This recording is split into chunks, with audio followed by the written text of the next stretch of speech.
Well, welcome everybody to a special edition, I call it, of Forever Bristol City podcast. I'm joined by regulars Ian and Mark. We're going to be discussing the fixtures that come out at 9 o'clock. So we're recording this at 8:30 in the morning. And we're in the aftermath of England's latest, Ian, agree with me with this term, England's latest shit show, I think is the best word to describe. But Mark's got a view on that, which adds a little bit of balance. We'll come on to that in a minute. But as I say, the purpose of today's podcast, first and foremost, look at the England game, talk a bit about City, obviously, and then link to City. The fixtures come out at 9 o'clock today. So we're there with our phones poised. Yeah, none of us have been invited to the private event up at the HPC that I've just read about on the forum, which is a Q&A with Brian and Liam. No press invited, so it'll be interesting to see who has the privilege of hearing what those have had to say this morning. But without any further ado, Ian, we were talking about England beforehand. I put on X, aka Twitter. It was like a City all performances have been like City performances on a bad day, a Liam Manning side performance on a bad day, because we've had some good performances, but it's so frustrating to watch England at the moment, isn't it? I would say it's been like any City performance on a bad day. Reminded me of the game against Swansea, where the first half was awful, and it is very much the same as that. I think the situation that we've got with England I liken it to you having a jigsaw, and the jigsaw's in a box. It's a 200-piece, 300-piece jigsaw, and it's in a box. But somebody then puts it in a bag and throws away the box, so you haven't got the picture. So you haven't got any idea what the jigsaw actually looks like, but you've got all these great pieces. And I think we've got the best attacking talent that I can remember us having. And we've got four players that on their top form, fitting on form, get into any side in that competition. And that's Kane, Bellingham, Rice and Foden. And arguably, there are some other players in there that are really outstanding in their position. I mean, I think Mark Gay's been our player of the tournament so far. Kyle, you won't find a better right back than Kyle Walker. So we seem to have the pieces, but Gareth doesn't seem to know how to put them together. Right. So when I said, we were messing about on X, and I suggested a team with Cole Palmer and Gordon wide. Now, I mean, for example, last night, what was the point of bringing Gordon on with a minute to go? I mean, get him on with 20 minutes to go, yes. But when we had Cole Palmer and Gordon in the wide areas, the Newcastle lad, it made a difference. It made a massive difference because they go at players, and I think I got sick and tired yesterday of seeing our wide players play the ball. In fact, seeing all of our players play the ball backward and sideways. It was, there was a real lack of guile. And like I say, we've got all the pieces, but Southgate just can't see the picture to put the jigsaw together. All right, Mark, I'm delighted that we've been joined by Chris Honor, who's going to be with us for part of today's podcast. But Mark, you put a counter view and said, nobody's playing really well out of the tournament favourites, maybe other than Spain and Portugal. And how are the French fans feeling about it? So put that alternative view that we're all the sides are a bit lacklustre at the moment. Yeah, I think you've only got two outstanding sides. I look like I'm frozen there. You've only got two outstanding sides in the competition. I think Spain are far above everybody. The way that they pass the ball through midfield and their movement and their energy has just been fantastic. Portugal similar, although they seem to be carrying. Cristiano Ronaldo seems to be something that doesn't. He seems like a very big piece that doesn't fit in a jigsaw at all, really, amongst those players. They seem to be carrying him. But if you look at France, they've only scored an own goal and a penalty in 3 games. They finished second in their group. Austria, finished above the Netherlands and France in that group, which was absolutely crazy. Italy aren't doing everything. I'm just looking at England. Very good back four, probably one of the best in the competition. Now, in Euro 2020, we had a settled midfield two in Calvin Phillips and Declan Rice. And, Phillips could sit or Rice could be the pivot or vice versa. We haven't got a settled midfield two. The Alexander-Arnold experiment failed. He can shank a few passes as well. In defence, he looks a bit risky sometimes when he's playing the ball across the defence. And Conor Gallagher last night looked right off it. And then you got the forwards that just don't seem completely fit. You got Saka, he doesn't look fit. Kane's not at his sharpest. Foden's really trying, and since the first game, Bellingham's looked really poor. What you see is what you get with those three games is if you don't pass the ball quickly and you don't move, teams can sit in and they have to make hardly any effort to come and close you down. Yeah. So you've got to move the ball quicker. You've got to attack the fullbacks. Southgate should have brought on Gordon and Palmer with 20 minutes to go. Both were willing, and Palmer. He just wanted to go at his opponent all the time. He wasn't afraid just to push the ball on inside, outside, try different things. But it was just so risk averse. Managers seem to be scared. Well, it comes back. I mean, losing, the manager said, Southgate said, the press, are having a go at him, which is better than having a go at the players. So, look, we're fans. We've not played the game. Chris, who's joined us, welcome, Chris Honor. Stuttering is the best to describe England's start to the tournament. But as Ian said, some of the other sides aren't doing too well. What's your take on where we are at the moment? Top of the group, in the knockout stage, so-called easiest side of the draw. It's not that easy when you've got bloody Belgium and Italy in there, I'm guessing. But what are your thoughts on last night and the game as a whole? Morning, gents. Morning, David. All the above, really. Everything that everyone said. I feel as if I've heard so many comments about the way England are playing. Everything's been said. It's a bit embarrassing. I've just had someone text me from Germany. He's a German guy who I know really well, just said, what is happening to England? The whole of Europe expected better.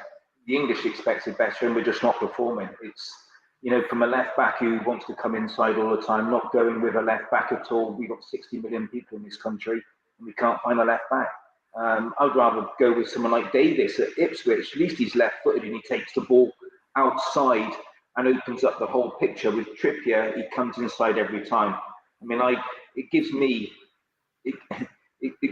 back vivid memories of when Joe Jordan played me at left back when I was a kid, and I'm still scarred by it because it's just so unnatural. Because the picture in your brain is completely opposite. You close down very quickly. You take the ball in field, and you play right into the hands of the opposition because they want you to go back in field, go square, go backwards. And I would love to see the percentage of passes that go backwards and square. It's just far too often. And as Mark mentioned, it's lovely to see Cole Palmer come on.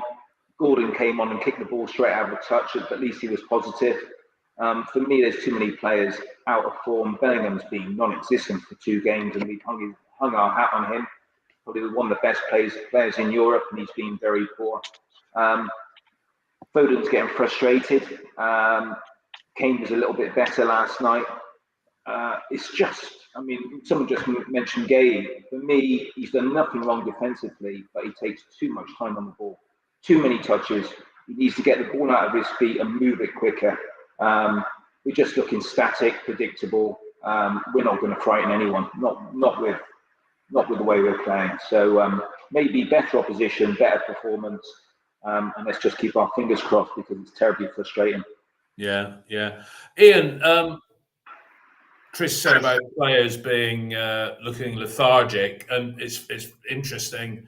You say, well, half these players play in our league. I mean, I don't know what percentage of the French, Spanish, and German sides play in the English Premier. Not many, but I mean, Southgate's got one of the top. Well, he's got the Premier League Player of the Year in Foden, the German Bundesliga top scorer in Kane, and Bellingham are we in a situation where he's trying to play the best players, but not the best players to fit a system, and maybe that's why he reverted back to saying, "Oh, we miss Calvin Phillips." I wouldn't cross the road to watch him play, but is that what and this experimentation? We've had half a dozen friendlies in the last 12 months to experiment with formats, and sure, he's not even trained.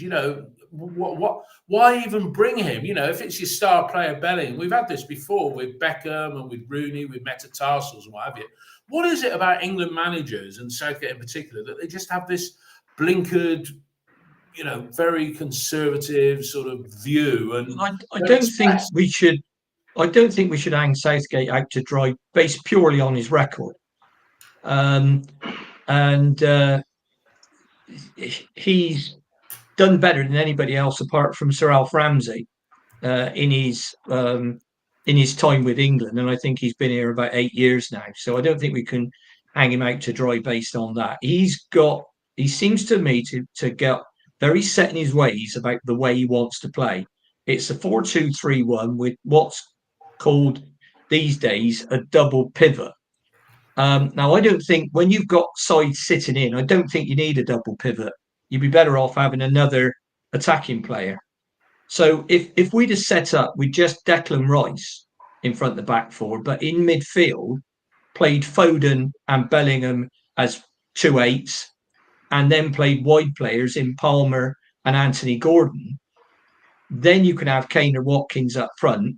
Then you've got far more attacking intent and ability to get on the front foot. I mean, it seems to be almost illegal these days to line up with two strikers, but we could possibly line up with two strikers. Now, even then, when I've mentioned that that's the team I'd pick, that still leaves players that have been brilliant this season, like Eberechi Eze, who apparently might be moving for 70, 80 million somewhere. His mate Michael Elise is going to Bayern for 60 million. And Jared Bowen, who I really rate. So you've still got them on the bench to bring on and affect the game. And as you've got Saka, who I agree, he looks knackered. And Harry Kane, I don't think Harry Kane's getting any kind of service whatsoever, but it might be better if you had somebody like Watkins who's more inclined to run in behind and stretch the defence. But it's difficult to stretch a defence when they're lining up outside their penalty area. So you've got to have that little bit of guile to be able to play through them. But I mean, somebody's made a point on the chat. He left out Maddison, Ward-Prowse, and Grealish. Now, if you wanted a wide left player, and once again, he's not left-footed, then why not take Grealish? And I wonder sometimes exactly how many £100 million players we're going to have in the team before we actually win something. But no, I mean, I think we've got Harry Kane was the Bundesliga player of the year. Bellingham was a Spanish player of the year. And Foden was the English player of the year. Foden was the English. So, like I said earlier on, and I will mention it again, he's got all the pieces. He's got the players there.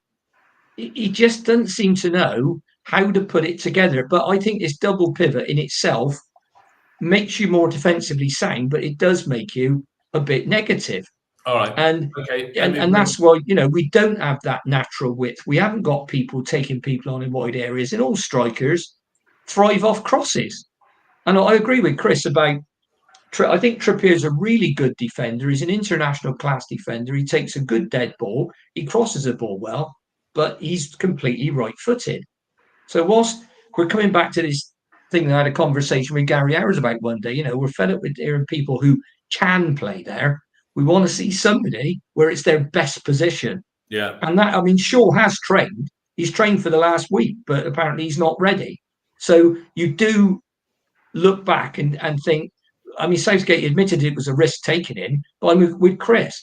All right. Yeah, I mean, why not? If you want to take a player who's powerful, left-footed, can cross a ball, defend well, why not take Cam Pring?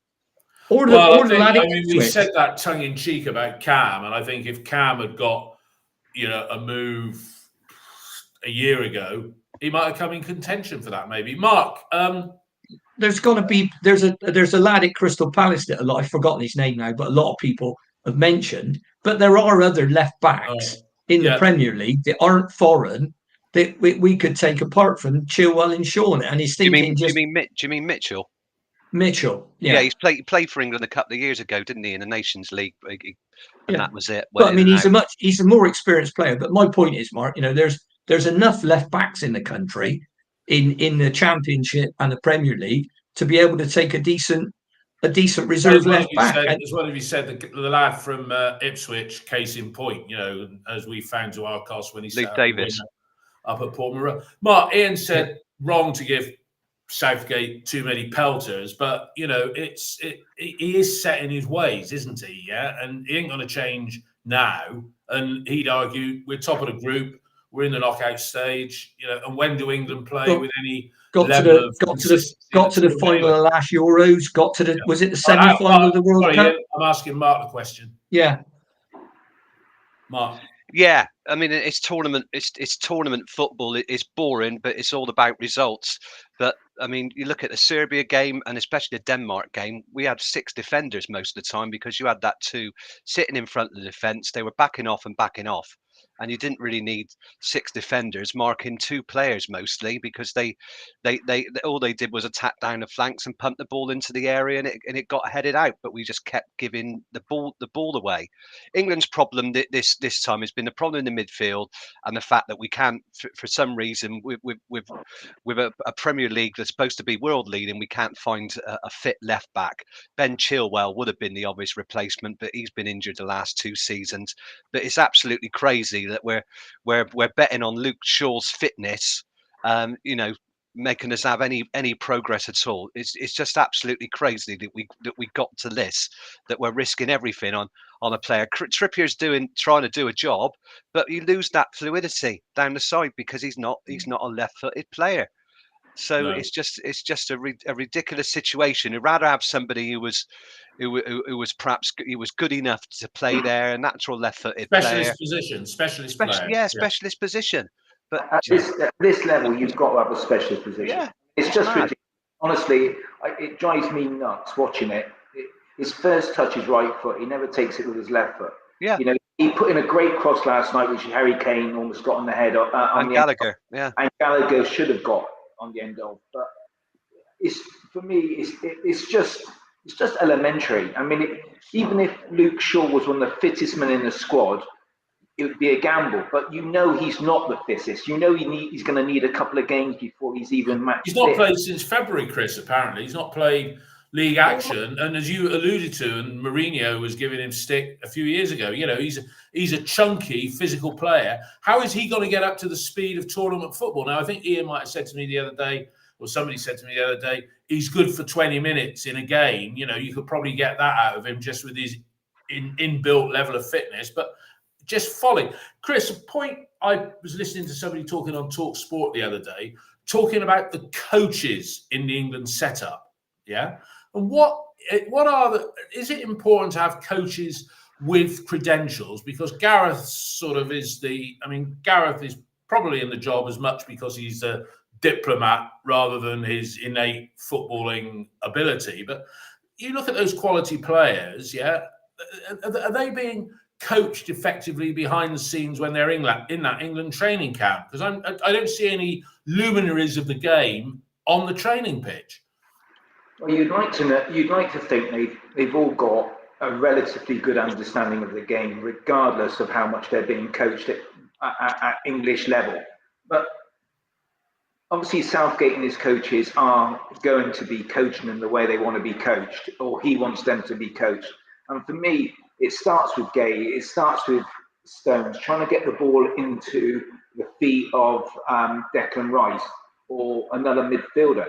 And sometimes there isn't that, although you've got those 2 defensive midfielders that we don't necessarily need at this stage of the tournament. I know Southgate obviously thinks we will later as we progress to give us some structure. They're not actually wanting the ball enough. They're not trying to get the ball on the half turn. Even Maino last night, who I thought was excellent, but for a short period, fell into the pattern of not taking the ball on the half turn and being positive. You have to get the ball slightly open, with your body shape a little bit different, get on the half turn, even threaten to turn and not turn and turn back, have an extra touch. in that little central area. And sometimes for me, it's just I wonder what they've been coached, because it is sometimes back to basics. But Southgate would want to be putting his own stamp on it. His coaches would be there every day on the training pitch. Whether he's overloading them with too much information, I don't know. But they should have a relative understanding of the game and be confident enough in their own ability to be playing better football than they are. That's for sure. Ian, do we know at this stage who England have got in the round of 16, or is it up for grabs depending on other results? It very much is. It could be Holland, which would be a very difficult game. Although they're not in sparkling form. Lost to Austria. Austria, to me, you talk about teams that are playing well. They could arguably be one of the teams of the tournament under Ralph Rangnick, who had such a bad time at Manchester United. But they play a good style of football, very high press. They're not worried who they're playing. They go after them. Just a fun fact on Luke Shaw, or a couple of fun facts. In the 11 years he's been at Manchester United, he's missed 255 games. Wow. That's almost as many as Cal Naismith. If you work that out, that is almost 7 full seasons of Premier League games. That's incredible. Did any of you see Weimann last night on the front of the celebrations for Austria? That was quite nice to see. Yeah, Jonathan Pearce famously name-checked Bristol City when Weimann come on, because he always has a go at that, John. Fair play to him. But February the 18th was the last time Luke Shaw played. Yeah. So, right, can I tell you something here? This is from the Independent about who England could play. Go on. Right. Having won Group C, England will play one of the 4 best third-place teams in the last 16. The formula to decide who gets who is very complicated and depends on the combination of third-place teams to go through, but the Netherlands are a possible opponent. To try and simplify things as much as possible, England will only avoid playing the Netherlands if the third-place team in Group E and Group F finish above Hungary, 3 points minus 3 goal difference in the third-place standings. This is very likely in Group E, while in Group F it will require either Georgia beating Portugal by any margin or Czech Republic beating Turkey by fewer than 3 goals. If those in Group E and Group F third-place teams do finish above Hungary, then England would play the team who come third in Group E. Belgium, Ukraine, Slovakia, or Romania. That's a very interesting group. They finished tonight. This is clear as mud to me, Mark. They're all on. Yeah, I mean it's anybody, but I mean I think they're all on 3 points. They've all beaten each other. That's a fascinating group. But you could have a position where Belgium finished third, and again they've looked lackluster. Right. Lost their first game to Slovakia, won their second game, but not convincing at all. Okay, it's 8:53 in real time as we're recording this, so 7 minutes before the fixtures come out. Let's switch our attentions to City. Ian, we had the pleasure of Brian Tinnion's company at the start of the month, June the 3rd, actually, just before I started my very enjoyable 2+ weeks in Canada. And Brian said we're close days away from getting a player, and other things are afoot. Nothing's happened yet. You're seen by many as an informed source. I said to you and others, he made a bit of a rod for his own back, making that commitment to we'll have a player in a couple of days. Personally, I think if you just say we've got irons in the fire, and in an ideal world we'd get our business done early. Yeah, I mean there's a certain section of the fans that'll have a go at Brian over everything, but nothing's happened. Should we, as fans, be concerned or not really? There's not much activity in general, is there? In terms of the 7, which is the player we were talking about, that's done, but it can't be announced yet for contractual reasons that surround the other player's club. And obviously, I can't say which club it is, because otherwise people are going to be all over the internet looking at it. But it's contractual reasons at his club. And the other thing that's causing a little bit of it's causing more than a little bit of an issue is you've got 2 tournaments going on. You've got the Copa America and you've got the Euros going on at the moment, and lots of players are tied up in those. But the latest information I've got from various places, and some of the information, for example, on Scott Twine comes from Burnley, the Burnley end. No, I'm not talking about the club, I'm talking about people up there. But Twine is looking like being another loan with an obligation, and that could take 4 to 6 weeks. Yeah. Negotiations are ongoing, they're promising, but everything is lined up for the lad to come. He wants to come. He don't want to go anywhere else. He wants to play for Bristol City. He's comfortable with the manager. He's comfortable with the club. He likes the city, and all the rest of it. So he doesn't want to go anywhere else. He's back in training with Burnley, obviously, because he's still under contract to them. But hopefully something to get done there. I would say the 7 and possibly one of the 9s we're signing will be announced second week in July. All right. And I would hope the other 9 would be announced in something like 10 days' time. But when I say that, please realise, as Chris will tell you, anything can happen in a transfer. You go home and say, all right, love, I've decided I'm going to sign for Coventry. And your missus says, well, I ain't going there. I'm not moving. The kids are at school. Something's happening. Another team comes in. Now, the players we're looking at are sought after by other clubs, right? We're not signing what Mourinho called ones from the bottle. We're signing the ones that we think can get us into the top 10 and challenging for the playoffs. Right. So that's the players, but and they are very sought after. I mean, Brian was saying on the on the chat we had with him, that's on YouTube if anybody hasn't seen it yet, and all other usual platforms. He was saying that everybody in the marketplace is looking for big 9s. Yeah, everybody. All right. And that's for we're approaching fixture. Yeah. So that's a catch up on that. So that's basically where we are as far as I know. But that could change in the next half hour. Of course it could. Chris, we were chatting the other day about Tommy Conway. I mean, he was in the Scotland squad. One would have hoped he'd have got some minutes. I heard the other day that his agent is Danny Coles, not a bastion of sobriety back in the early noughties when it comes to his off the pitch antics. Tommy, he should sign that contract, Chris, shouldn't he? Because nobody seems to be beating a path to our door at the moment. What's going on there? You know what it's like with contracts, being an ex-player. And that contract's been on the table for a while now, which would have doubled his wages, tripled them maybe. What's going on? The problem is that people are talking in his ear.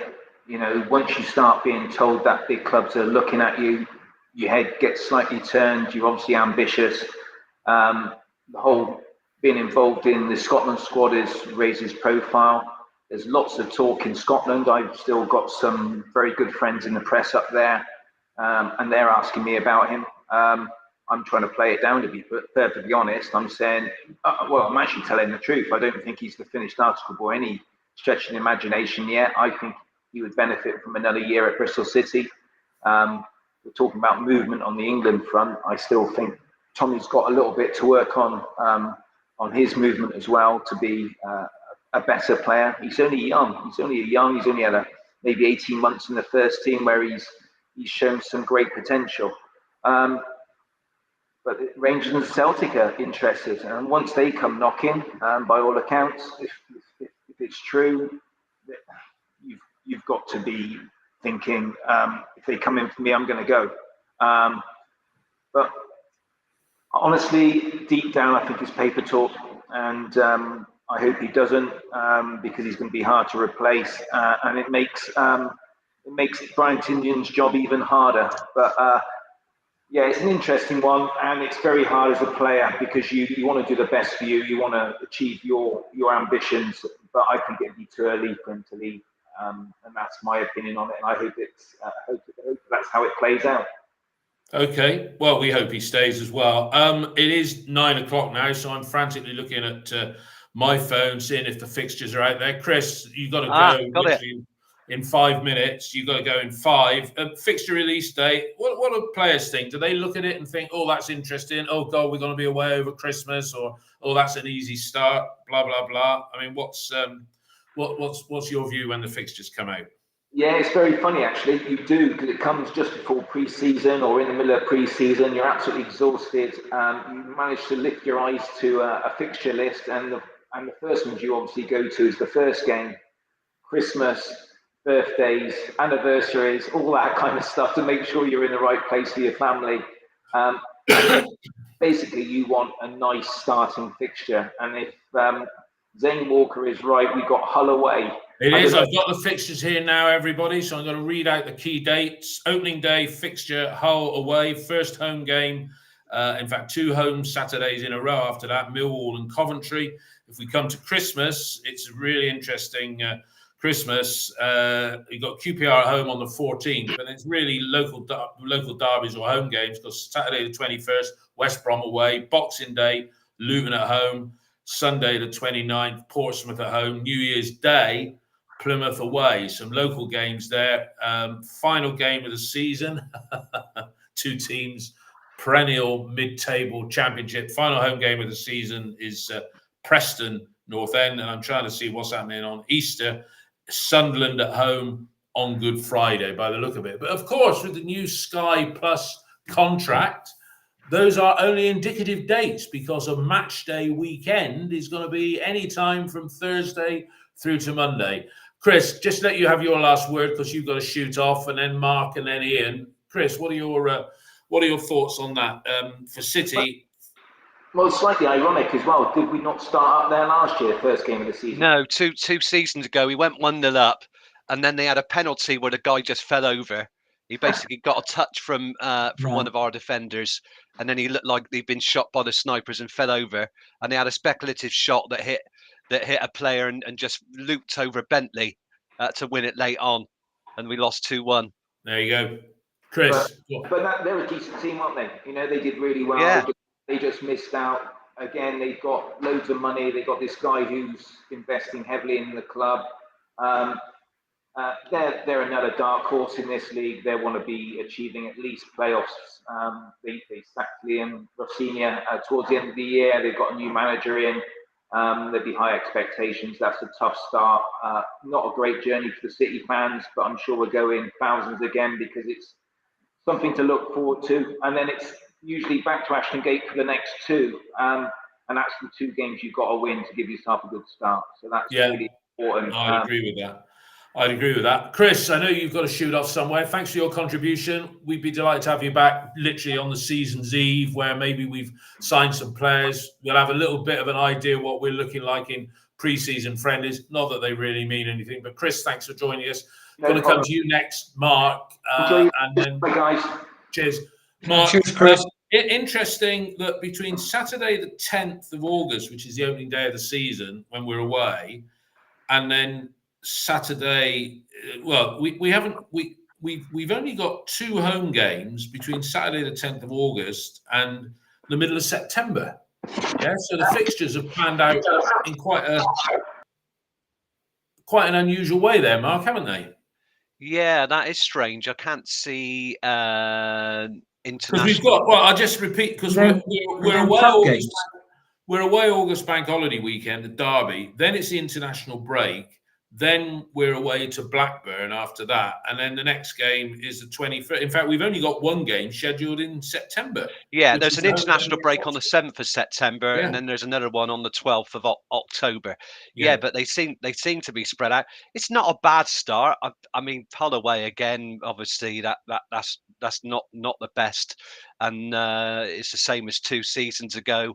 Millwall first game of the season. Traditionally a very difficult side to beat, but they really struggled last season.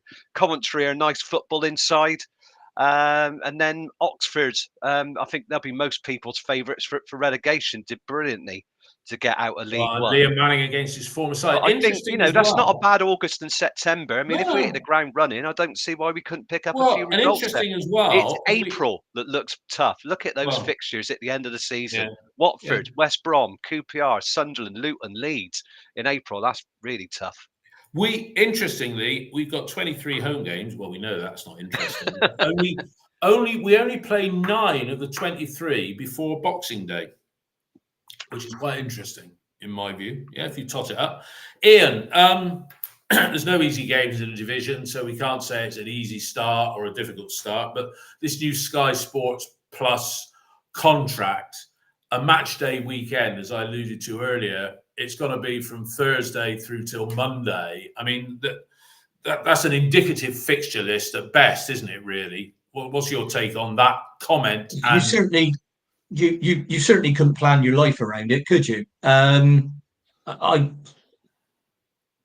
are pros and cons of this deal for fans. I mean, I think the service they're offering on the games is going to be something similar to the red button, which is not great. International subscribers will still get Robin's TV. And we'll just have to see how it pans out, Dave. I mean, I'm not going to say I'm fairly blasé about it. I'm going to get on with my life, and if unfortunately something coincides with football and I can't do the football, then I can't do the football. But let's hope it works out for the better, and that more people can get to see the games. It's I think it's one of those where we're just gonna have to suck it and see. Can I just quickly go back to the thing about Tommy that Chris said? The reports I've got, so I got a couple of decent contacts in Scotland, and the stories up there only alluded to the fact that they would look at Tommy when he was out of contract, and he's not out of contract for another year. So they can pick him up for 300 grand. Yeah, and Rangers have got form, and Rangers have got form for doing that, haven't they? Well, that might be, but is Tommy prepared to spend a year of his waste? I'd say a year of his life, because Manning was quite clear in the Radio Bristol interview that he wants players, as he said, that are committed and want to be here, and that is more or less saying, look, if you don't want to stay here, and you want away, even if it's in a year's time, you're not going to be first pick. And with a couple of strikers coming in, he's going to be pushed down the pecking order. If he gets the strikers, yeah. And since we're talking about strikers, what's your interpretation of a number 7? What are we talking about here? What does that mean? You're talking about a wide player. So right, as Brian Tinian said in the interview, he's basically it's what they call a wide player these days, or a wide forward. But he said it's handy if you can get someone that can play all through the middle. Now, I think the particular guy we're looking at, he's quick, skillful, can play right or left, but he can't play 9. And the nines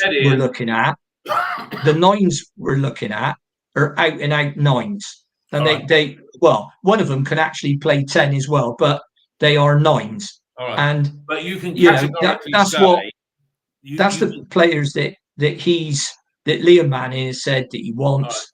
Right. And it's I don't know how you fit all the wide players that we've got in the system we were playing, because we were playing 3-4-2-1. So I don't quite see how they all fit, but that's not my problem. That's Liam's. It's not your problem, but it strikes me that maybe we've got the Southgate problem, where we've got a load of jigsaw pieces and nothing. So just to repeat what we said, we haven't even got the pieces yet, Dave. So let's wait till we got them and we see them playing.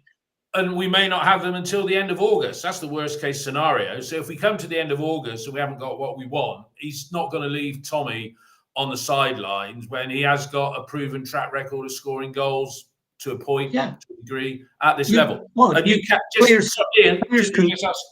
me ask you this question.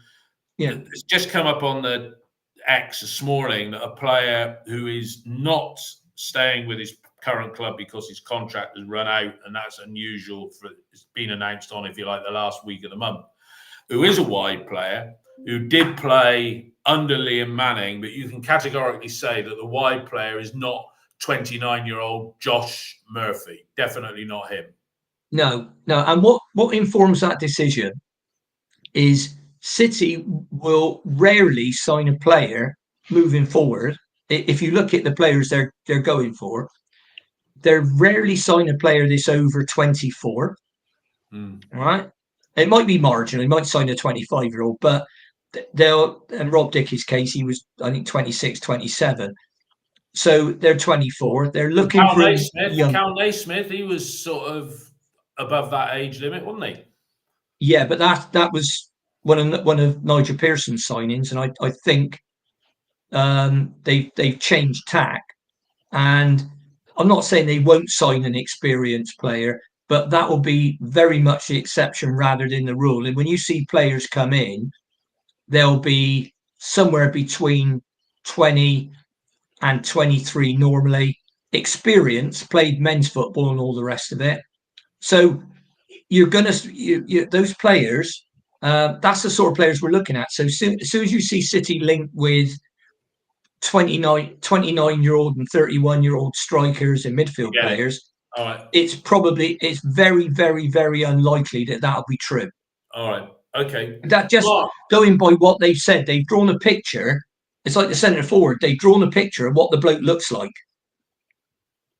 Yeah. You know, age, appearances. That picture has been drawn by X number of clubs. And Mark, I want your view, Mark. Yeah. What do you? I mean, when you think about it, we've got Murphy and Stokes. Look, two exceptional young talents coming in. We got Max Berg coming in. Yes, we've lost Andy Vyman and Matty James, Andy King, people like that. We got everybody back for fitness. We're starting with a full squad, of players. I mean, how are you feeling on the eve of the players reporting back for their pre-season testing? Are you feeling pretty chipper? Or are you, how do you feel at the moment, Mark?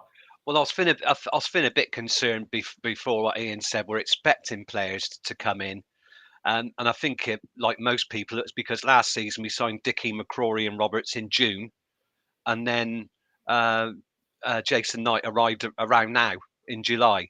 So it's the fact that we haven't signed any players. I mean, fans will always be concerned by that. But, we've got the likes of... I forgot the name of the defender who's injured. It's Rob. Pardon? Atkinson. Rob Atkinson coming back. Eamon hopefully will be fit. So those two will be great coming back. Sam Bell as well. I think he would have given us a lot more on the left if he'd have been fit last season. Well, interesting. Sorry to interrupt, Mark, but interestingly, that chat that we had with Brian, if it wasn't on the recorded piece, he did say to us he sees Sam as being somebody who's capable of playing down the middle. Oh yeah, and possible, I said, really? Because he's little. But with his pace. Yeah, we lost that ability to change games with his pace when he went off against QPR. So that'll be like having 3 new players. Ross McCrory is going to be a lot fitter than he was last season because he had to start his season in January. So yeah, I think I'm feeling a lot better. I think we expect players to come in. And I'll just say good luck to Seb Palmer-Holden, Jason Knight-Labelle and Ephraim Yeboah. They're getting season-long loans, especially Yeboah and Knight-Labelle in League 2. That's really going to help their careers. They get regular football. Ian used to refer to it as men's football. It's going to be a tough introduction to league football. But what they need is regular games, and it can only make them better players. Yeah. So good luck to them. Yeah, those 3. And Seb, who's really stepping up a level. I mean, going up from Newport to the Scottish Premier League. When you're up against the likes of Celtic at Parkhead, or Celtic Park, as it's called, blimey, that is some experience for a young lad, isn't it? No, he'll benefit from that. My little concern is this business over Scott Twine, and I'll just give my take on it. Interestingly, a player that if we didn't get Twine, we talked about him being a highly capable substitute signing, and that's that Jack Rudoni who's gone to Coventry in the last few days. Yeah. A fee that was later restated as not being as high as originally published, but that's by the by. My concern with Scott Twine is that, and I know you say that he wants to be here, but until he signs on the dotted line, right? I'm just concerned about him being this close seasons, Eddie Nketiah, that about 4 or 5 years ago now, that he was the player that we were going to sign from Arsenal. And I read the other day that Birmingham City are going for it. They're being linked with him. Now, why would he want to play League One football? Birmingham have got money, right? Birmingham probably could walk that league next season. And Scott Twine, I know he says he wants to be here, but, you know, Joe Bryan, bless his soul, he was up at Aston Villa, did all the pictures and everything, and then Fulham came along with a better offer. If City have got, let's say City offers Scott Twine 12 grand a week, come and play for us, and Birmingham offer 15, which over a 3-year contract deal, that's worth another £500,000. He'd love to play for us, but might he want to play for Birmingham as well? Because that's not as far south as that's not as, yeah. But what you've got to remember am I being cynical taking that? I think it's a load of rubbish. Linked with clubs means nothing. It's just all talk. I cannot imagine Scott Twine going to Birmingham City. I think that the Scott Twine thing for us, it's almost like a bottle of champagne that's been put on ice, and the cork's been taken out, and it's just everything's melted, and it's got warmer and warmer. It's going off, frankly. So we're putting a lot of emphasis on that transfer. I think he will make us better. But, you know, it being eked out for weeks through circumstances that nobody's got control over because Burnley haven't replaced their manager and the clubs haven't agreed anything.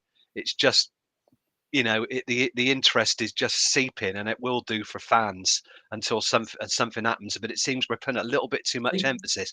But I don't see anything in the Birmingham link at all. Why would he want to drop down to League One? It just sounds ridiculous. The other thing is he'd be playing in front of crowds of 20,000 each week. Yeah, I think, and you know, and he could boost his longer term. He could sign for Birmingham and say, "Look, I'll play for you in the lower league. You're paying me more money. Great, thanks a lot for that." But there's no guarantee that they're gonna hit the ground running. League One isn't a brilliant, you know, league to get out of. Derby took 2 seasons. Sheffield Wednesday struggled. I mean, Charlton have gone down there and they haven't found anything. It took Portsmouth a few years. Yeah. It's not that easy. Just to say they'll storm it, they'll walk it. I don't back that at all. It's not easy. I think the thing you've got to remember, Dave, you mentioned Eddie Nketiah. The difference is Eddie Nketiah didn't give a monkey's where he went, and he finished up going to Leeds, far bigger club than City.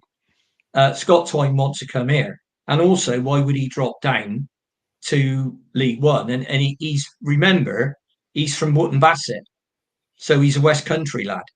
Yeah. So his family's here.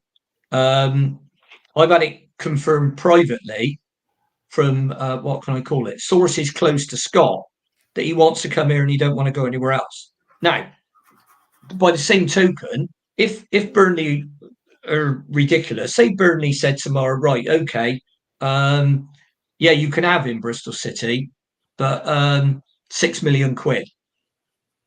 I wonder how many of our fans would say, well, yeah, that's money well spent. Give it to him. And this is why I think the budget has been set. I think if you look at most City fans would say Scott Twine, 3 million, which is a big signing for us. That's about our ceiling. Now, interestingly, the prospect of having him on loan for another season, yeah, that somebody mentioned earlier in this, yeah, you know, it's, you know, maybe that's a possibility. That's a way around it.